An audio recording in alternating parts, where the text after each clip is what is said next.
അപ്പൊ എന്തായാലും ഇടയ്ക്കിടയ്ക്ക് അവർ ഇടുന്നുണ്ട്. നിർത്തിയെന്ന് ആരെങ്കിലും പറഞ്ഞാൽ അപ്പൊ പോയി ഇല്ല ഞങ്ങൾ നിർത്തിയിട്ടില്ല എന്ന് കാണിക്കാൻ വേണ്ടി ഇവർ ബോംബിട്ട് കളിച്ചുകൊണ്ടിരിക്കുകയാണ്.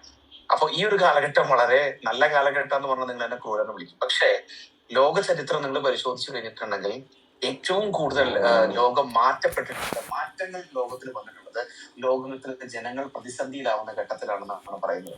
അത് ലോകത്തില് ഏറ്റവും കൂടുതൽ കണ്ടുപിടുത്തങ്ങൾ നടന്നത് എപ്പോഴാണെന്നറിയോ?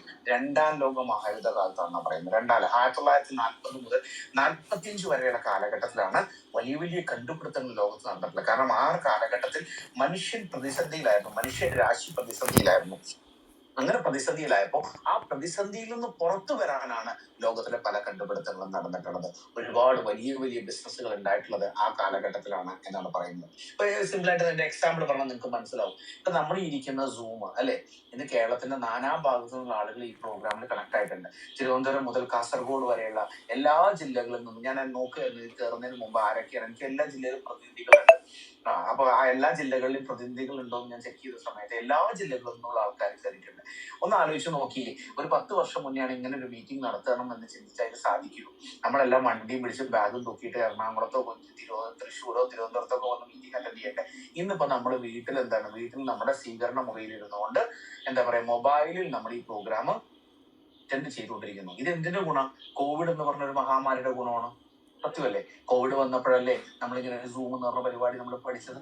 ഇങ്ങനെ ഓൺലൈനിൽ നമ്മൾ എത്രയും, അതായത് കോവിഡ് അല്ലേ നമ്മുടെ ഓൺലൈനിൽ സാധനങ്ങൾ വാങ്ങാൻ പഠിപ്പിച്ചത് അല്ലെ? നിങ്ങൾ ചിന്തിച്ചു നോക്കി അല്ലെ? ആണ് കോവിഡ് അല്ലേ ഇത്രയും മാത്രം OTT പ്ലാറ്റ്ഫോമുകൾ നമ്മുടെ ജീവിതത്തിൽ വളരാൻ ഹെൽപ്പ് ചെയ്തത്?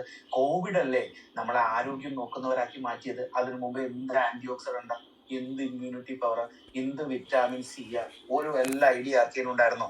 ഇപ്പൊ എല്ലാം അറിയില്ലേ? വൈറ്റമിൻ സിയും അറിയാം, എയും അറിയാം, ബിയും അറിയാം, സെന്റ് വരെയുള്ള എല്ലാ പരിപാടിയും അറിയാം.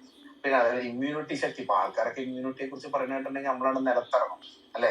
ഇപ്പൊ ഷുഗർ കട്ട, ആ കട്ട, ഈ കട്ട. എനിക്കറിയില്ല 20 വയസ്സുള്ള കുട്ടികളൊക്കെ മധുരം കഴിക്കാതെ എന്താ ചെയ്യുന്നത്. എന്തായാലും പോട്ടെ. ഇപ്പൊ എന്താ വെച്ചിട്ടുണ്ടെങ്കിൽ മനസ്സിന് സന്തോഷത്തിനേക്കാൾ സൗന്ദര്യം വേണമെന്ന് ചിന്തിക്കുന്ന കാലഘട്ടത്തിലൂടെയാണ് കടന്നു പോണത്. അപ്പൊ അങ്ങനെ നോക്കുമ്പോ ആ ഒരു പ്രതിസന്ധിയാണ് ലോകത്ത് ഈ പറഞ്ഞ ബിസിനസ്സുകളൊക്കെ വളരാനുള്ള പ്രധാനപ്പെട്ട കാരണമായിട്ട് മാറിയത്. അതായത് പ്രതിസന്ധി ഘട്ടങ്ങളിൽ ലോകം, മാനവരാശി വളരെ വേഗത്തിൽ വളരുന്നതാണ് പറയുക. അങ്ങനെ ചിന്തിക്കുമ്പോൾ ഇതൊരു വളരെ വലിയ പ്രതിസന്ധി ഘട്ടത്തിലൂടെ കടന്നു പോകുന്നത് നമ്മൾ അറിഞ്ഞോ അറിയാതെയോ നമ്മുടെ ജീവിതത്തിന് ഇത് ഒരുപാട് ബാധിച്ചിട്ടുണ്ട്. പക്ഷെ നമ്മൾ തിരിച്ചറിയാത്തതാണ്. നമ്മളൊന്നും ആലോചിക്കാൻ നമുക്ക് സമയമില്ലാത്തത് കൊണ്ടാണ്. ഒന്ന് ഇരുന്ന് ആലോചിച്ചാൽ നമുക്ക് ഇതിന്റെ മാറ്റങ്ങൾ കാണാൻ പറ്റും അല്ലെ? ഇപ്പൊ നമ്മൾ ചിന്തിച്ചു നോക്കൂ, ഹോർമോസ് കടലെടുക്ക് ഇത്ര വലിയൊരു കടലെടുക്കാണ് നിങ്ങൾ ആരെങ്കിലും വിചാരിച്ചിരുന്നോ? ഞാൻ വിചാരിച്ചിരുന്നില്ല. ഈ സാധനം ഉണ്ടെന്ന് എനിക്കറിയില്ലായിരുന്നു. ഇപ്പൊ അറിയാത്തവരാണെങ്കിൽ ഈ ലോകത്തുണ്ടോ? ആ കടലെടുക്ക് ഒന്ന് വെറുതെ ഒന്ന് കൂട്ടിയിട്ട സമയത്ത് എന്ത് സംഭവിച്ചു? ഇപ്പൊ പെട്രോളും വില കൂടി, ഡീസലിനും വില കൂടി, 10-15 രൂപയാണ് വില കൂടിയത്. അപ്പൊ വീട്ടമ്മമാർ അവിടെ നിന്ന് പറയും LPGക്കും വില കൂടി എന്ന് പറയും. അപ്പൊ ഗ്യാസിനും വില കൂടി. എന്താ സംഭവിച്ചത്? ഇതിനും 3നും വില കൂടിയ ലോകത്ത് എല്ലാത്തിനും വില കൂടി അല്ലെ? നമ്മൾ പറയുമ്പോൾ എണ്ണയ്ക്ക് മാത്രമേ വില കൂടിയുള്ളൂ. എണ്ണയ്ക്ക് വില കൂടിയ ലോകത്തിലെ എല്ലാത്തിനും വില കൂടി. കാരണം ഈ എണ്ണയെ ആശ്രയിച്ചല്ലേ ബാക്കി എല്ലാം നിലനിൽക്കുന്നത്. നമ്മുടെ യാത്രാ ചെലവ് കൂടി അല്ലെ? ഇപ്പൊ നമ്മുടെ യാത്രാ ചെലവ് കൂടി, നമ്മുടെ പലചരക്ക് സാധനങ്ങളുടെയും പച്ചക്കറി സാധനങ്ങളുടെയും വില കൂടി അല്ലെ? എല്ലാ മേഖലകളിലും മാനുഫാക്ചറിങ് കോസ്റ്റ് കൂടുന്നതിനനുസരിച്ച് എല്ലാ ഇൻഡസ്ട്രികളിലും വലിയ മാറ്റം ഉണ്ടായി. ഇപ്പൊ ഞാൻ പ്രാർത്ഥിക്കുന്ന, ആദ്യമൊക്കെ എനിക്ക് യുദ്ധം എന്ന് കേൾക്കുമ്പോൾ ആദ്യം ഒരു രസമായിരുന്നു. കാരണം മുകളിൽ നിന്ന് വരുന്നു, പൊട്ടുന്നു, വൈകുന്നേരമായ പ്രോഗ്രാമൊക്കെ കഴിഞ്ഞ് വന്നിരിക്കുന്ന സമയത്ത് നമ്മൾ ഈ വിഷുവിലും പടക്കം പൊടിക്കണ മാതിരിയാണ്. ഒന്ന് അവിടെ നിന്ന് വിടുന്നു, ഒന്ന് ഇവിടെ വന്ന് പൊട്ടണം.